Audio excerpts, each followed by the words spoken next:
දිය ඇල්ලක අසිරිය වාක්‍ය රචනාව. දිය ඇල්ල සුභාදහමේ අපූර්ව නිර්මාණයකි. ශ්‍රී ලංකාවේ 380කට අධික දිය ඇලි සංඛ්‍යාවක් තිබෙන බව වාර්තා වේ. අඩි 100කට වඩා වැඩි දිය ඇලි ප්‍රධාන දිය ඇලි ලෙස සැලකේ. ශ්‍රී ලංකාවේ උසම දිය ඇල්ල ලෙස නුවරඑළිය දිස්ත්‍රික්කයේ පිහිටි බඹරකන්ද දිය ඇල්ල වාර්තා වේ. ස්වභාව සෞන්දර්යයේ අපූර්වත්වය ඉහළ නැංවීමට දිය ඇලි ප්‍රධාන දායකත්වයක් සපයයි. සංචාරක කර්මාන්තයේ වර්ධනයට ඉවහල් වේ. කන්දේ ඉහළ සිට පහළට ඇදහැලෙන දිය ඇල්ල ඉතා චමත්කාර ජනකය.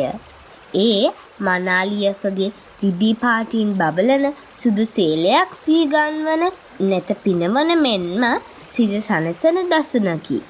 පහළට ඇදහැලෙන ජල ධාරාව පෙළ පිඩු නංවමින් ගල්පර මත හැප්පෙමින් ජලය මත විසිරී යන්නේ පබළු මාලයකින් ගැලවී විසිවන මුතු පබළු මෙනි. දිය ඇල්ලෙන් විසිරී යන ජල බිඳු හේතුවෙන් අවට පරිසරය සිසිල් වෙයි.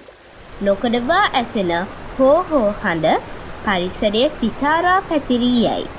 තවද විටින් විට ඇසෙන සියතුන්ගේ මිහිරි නාදයද ඇල්ලාවට පරිසරය ගීතවත් කරවීමට සමත් වේ. සුබිවි වන මලින් සැරසුන තුරුලතාවන් දිය ඇල්ලට ආසිරි පතන්නාක් මෙන් දිස් වෙයි. වර්ෂා කාලයට දිය ඇල්ල වඩා තම ඔද තෙද පතුරවයි.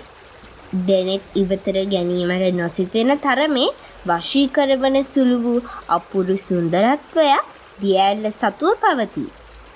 මෙලෙස දිය ඇල්ල වන දෙව්දුවගේ සුභාසිරිය දෙගුණ තෙගුණ කිරීමට සමත් වන්නේය. ෂෙයා කරන්න, කමෙන්ට් කරන්න අමතක කරන්න එපා.